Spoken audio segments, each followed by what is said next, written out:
Bonjour à tous, bienvenue dans cette nouvelle vidéo. Aujourd'hui, nous allons ouvrir ensemble le nouveau deck, un des deux nouveaux decks de l'Orcana du chapitre 2, l'ascension des Floodborn. Le voici, le voilà. Je suis allée en boutique aujourd'hui et j'ai pu récupérer un des deux decks.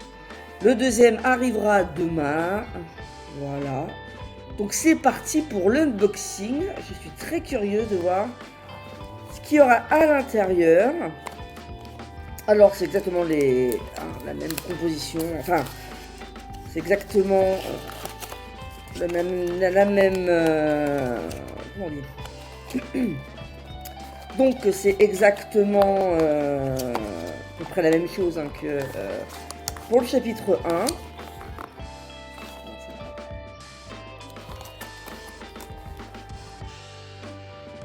Très curieux de savoir ce qu'il y a à l'intérieur. Donc nous allons voir ce qui nous attend dans ce nouveau deck. Donc cette fois-ci, comme on peut le voir, ça sera concentré sur les encres améthyste et acier. Donc une nouvelle combinaison qui n'existait pas avec le premier chapitre. Donc voilà, l'intérieur du deck, enfin de la boîte, donc avec nos cartes. Donc c'est exactement comme pour le premier chapitre. Nous avons un petit support avec un booster que voici avec en dessin la bête, magnifique, voilà. Et un petit fascicule encore une fois avec l'explication des règles, voilà, et aussi comment on peut associer ces deux encres, voilà. Donc c'est exactement pareil, sauf que là il nous explique comment on peut combiner ces deux encres, voilà.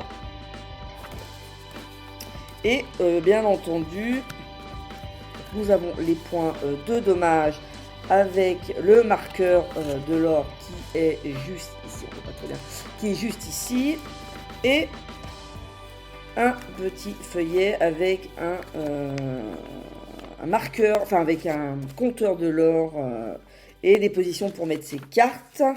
Donc différent par rapport au premier chapitre qui était plus dans les couleurs noir et un peu violet. Là c'est dans du bleu. C'est du bleuté, donc très très sympa. Bon après c'est la même matière que pour les chapitres, donc c'est-à-dire matière un peu papier, voilà, c'est pas du tout du plastique ou autre, donc voilà. Donc on se garde le petit booster pour tout à l'heure. On va s'ouvrir, pour ça je replie ça, on va s'ouvrir le deck à proprement parler. J'ai vu des vidéos tournées où il y aura beaucoup de Merlin, de cartes Merlin. Un peu quand même, quoique non. Premier chapitre, il y en avait quelques-unes en saphir, il me semble. Hop, ils ont emballé dans du papier, voilà. Donc, on va voir tout ça. Je me suis fait spoiler. Quoique non, si je commence par... Non, il n'a pas fait spoil. En tout cas, une spoil. Donc voilà, une foil, pardon. Donc, magnifique carte de Merlin. Ah, là, voilà. Voilà, première carte, voilà, carte de Merlin en foil. Elle est magnifique. Honnêtement, magnifique. Ouais, franchement, les illustrations... Comme au chapitre 1, donc Tiana aussi, donc ça j'avais vu en spoiler, Tiana. Donc en acier, moi qui joue pas mal acier, elle m'intéresse vraiment cette carte.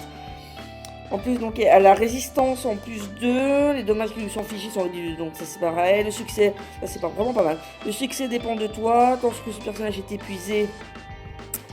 Voilà, et que vous n'avez, donc une fois qu'il est engagé et que vous n'avez aucune carte en main, donc ça c'est très bien. Vers la fin de la partie, quand bon, ça peut arriver, il ne vous reste plus de cartes en main, et ben vos adversaires ne peuvent pas jouer de cartes action. Donc ça peut être peut être vraiment pas mal. Voilà, pour bloquer un peu vos adversaires. Ensuite, nous avons Zip, l'âme innocente. Donc, beaucoup de couleurs améthyste là. Donc Zip en 3 exemplaires. Docteur Facilier, nouvelle illustration de Facilier. Donc, cette fois, il gagne un saisissable. Il coûte 4 de volonté, 4 d'attaque et 2 de défense. Et il or pour 1. Donc ça peut être pas mal aussi pour... pas mal avec... normalement, il y a une carte où on peut... je sais pas s'il a une carte shift, je sais plus en améthyste. Facilier, je sais plus, avec le chapitre 1, je sais plus. Donc plusieurs exemplaires. Et qui arrive en améthyste. Donc lorsque le personnage est banni via un défi, renvoyez-le dans votre main. Donc ça c'est vraiment pas mal pour récupérer des cartes.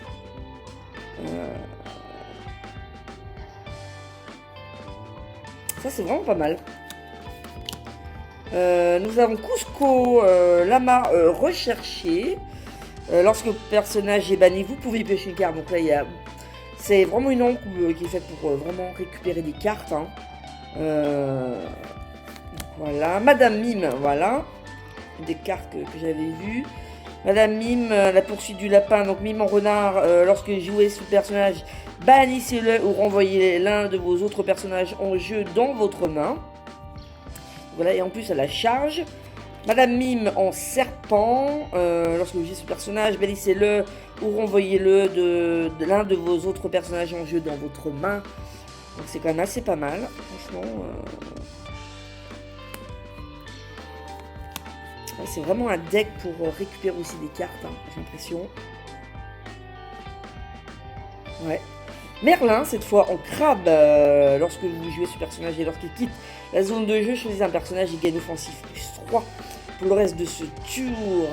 Lorsqu'il défie ce personnage gagne plus 3. Donc très franchement, Merlin et Madame Mime en combo, vraiment bien. En chèvre aussi, en lapin. Donc c'est toujours un peu le même principe, hein. Lorsque vous jouez ce personnage, soit vous pouvez le récupérer, ou s'il quitte la zone de jeu, on peut piocher une carte. Donc c'est vraiment voilà, du renouvellement. Hein. Merlin et Madame Mime, voilà. Nous avons Gel d'Elsa. En améthyste, elle y était pas en améthyste, il me semble. Ah si, elle y était. Dites-moi en commentaire si je me plante. Ah, en plus c'est une carte du chapitre 1. Alors, je retrouve celle du chapitre 1 pour voir si elle est légèrement différente. Vous voyez, il y a du 1 qui est marqué ici. Donc là, par contre, très puissant, choisissez un personnage adverse et épuisez-le. Donc ça rend accessible un personnage adverse pour 2 cartes assez puissantes. Winnie, je suis coincé. Choisissez un personnage épuisé, il ne se redressera il ne se redressera pas au début de son prochain tour. Un personnage qui reste accessible. Ah, la bête, magnifique illustration. La bête, donc là en acier ça m'intéresse vraiment. Alors votre présence est intolérable. Lorsque vous jouez ce personnage, vous pouvez choisir un personnage et lui infliger un dommage. Alors après, juste un dommage alors qu'elle coûte 4. Voilà, bon après, on peut vraiment l'utiliser pour attaquer aussi. Bon, elle attaque qu'à 3, mais bon, je trouve qu'elle coûte un peu cher pour un lore et juste infliger un dommage. Voilà. Après, lorsque vous jouez, ouais, elle peut attaquer tout de suite, enfin, infliger un dommage tout de suite, mais voilà, elle coûte 4 quand même. Hein. Donc à voir si je la mettrais dans mon deck, faire une mise à jour de mon deck avec cette carte là, je sais pas. Benja, gardien de la pierre du dragon, donc Raya et le dragon. Donc lorsque vous jouez ce personnage, vous pouvez choisir un objet et le bannir, donc une carte très intéressante pour supprimer des objets qui peuvent nous enquiquiner. Cendrillon, ah maléfique élu, ouais. Cendrillon, chevalier en entraînement. Lorsque vous jouez ce personnage, vous pichez une carte, puis en défaussez une. Très sympa.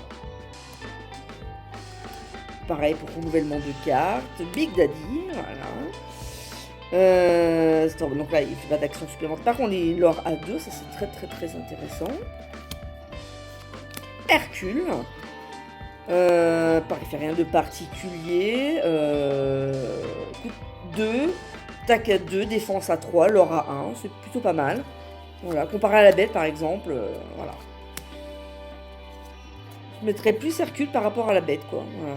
Prince Navine, il aura 1 par contre. 4-3, il coûte 3. Ouais, à voir. Le chasseur de Blanche-Neige. Ça, je l'avais pas vu. Ok. Homme de main réticent. Échange de cœur. Lorsque le personnage est envoyé à l'aventure, vous pouvez piocher une carte et en défausser une. D'accord. Coûte 2 et l'or à 2. Donc très intéressant. Carte très intéressante. Le prince. Donc on est encore avec le thème Blanche-Neige. Alors il a rempart. Ah, j'ai même pas regardé si c'était des Floodborn ou pas. Faut que je regarde. Dreamborn. C'est un Dreamborn, ok. Rempart. Donc ce personnage peut entrer en jeu épuisé. Donc ça c'est très bien. Comme dans le chapitre 1, ça ok. Et en plus il a résistance. Donc non, si je m'abuse, c'est tout nouveau par rapport au chapitre 1. Donc les dommages qui sont infligés sont réduits de 1. Donc ça c'est vraiment pas mal. En plus il a 3 de défense. Il attaque K1 par contre, il aura 2. Donc ça c'est bien une carte aussi à mettre. Et en plusieurs exemplaires. Hercule pareil. Krong. Alors, Krong, on retrouve un Krong qui coûte 6. Comme au chapitre 1. Il a résistance en plus. Donc on réduit les attaques de 1. Chef scout, lorsque le personnage en bannit un autre via un défi durant son tour, vous pouvez choisir un personnage qui lui inflige 2 dommages. Donc vraiment une carte plus intéressante que la bête. Bon par contre il coûte 6, ce petit tronc. Par contre en attaque 4 et en défense 5, donc vraiment pas mal. Laurence, donc de la princesse et la grenouille, Vel et jaloux. Alors en attaque il vaut 0, par contre défense 4, il a une nouvelle capacité entre guillemets revanche. Tant que ce personnage n'a aucun jeton dommage sur lui, il gagne plus 4 d'attaque. Vraiment pas mal. Donc si personne l'attaque, il est 4-4, il coûte 3, il aura 2. Donc une carte à mettre, moi je pense. Donc l'îlot du chapitre 1. À voir si c'est exactement pareil que dans le chapitre 1. Donc 4-2, elle aura 2, donc pourquoi pas la mettre. Donc ce qui est pas mal, c'est qu'on ça permet de compléter aussi le chapitre 1. Voilà, le prince Eric, offensif 2, il me semble que c'est exactement la même. Voilà, de nouveau Navine en commune. Nous avons Tiana. Alors, nous avons Tiana, serveuse consciencieuse. Elle coûte 1, elle est 1-3, elle aura 1. Voilà, en début de partie, bon, ma foi, c'est une carte assez sympathique. Voilà. Et nous avons le dernier canon, donc en rapport avec Mulan. Arme-toi. Alors, elle coûte 1. Bannissez cet objet, donc elle coûte 1 d'encre. Bannissez cet objet pour bannir cet objet. Choisissez un personnage, il gagne offensif 3. Pour le reste de ce tour, lorsqu'il défie, ce personnage gagne plus 3. Donc c'est très bien. Donc soit ce personnage gagne plus 3. Voilà, c'est ça. Donc une carte sympa pour réarmer un personnage une carte qui est assez faible. Ou rendre encore un personnage fort, encore plus fort. Donc vraiment sympa. L'armure de souris. Donc protection. Donc une fois qu'on épuise cette carte, cet objet, choisissez un personnage, il gagne résistance plus 1, donc jusqu'au début de votre prochain tour. Donc ça c'est pas mal, les dommages qui sont infligés sont donc réduits de 1. Bah, vraiment pas mal, donc c'est des cartes inhabituelles, la carte commune. Et donc bon, il n'y a pas de rare, là il y a des cartes... Donc ça c'est une carte rare. Alors attendez. Ah, j'ai plus la signification en tête. Honte à moi. Rare. Carte rare, j'ai Madame Mime. Voilà. Et en carte très rare en foil, j'ai Tiana, magnifique. Et rare en foil, Merlin. Donc vraiment très sympa. Et maintenant, nous allons regarder le petit booster.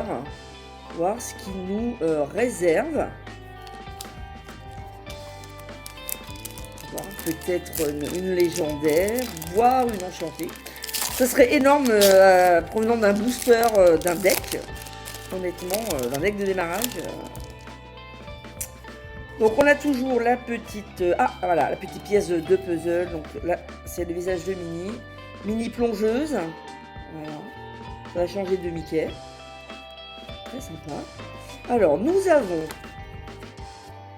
On va enlever le deck. Alors, nous avons... En brillant. Nous avons, voilà, Jiminy Cricket en commune. Très rare, je commence par un vert, par la fin, c'est pas grave. La reine en rare. Oh là là, reine sorcière, oh là là, magnifique. Le déguisement parfait, choisissez une carte personnage et défaussez-la. Vous gagnez un nombre d'éclats de l'or égal. Oh là là. L'or du personnage défaussé. À la valeur de l'or du personnage défaussé, quoi. Oh là là là là, ah oui.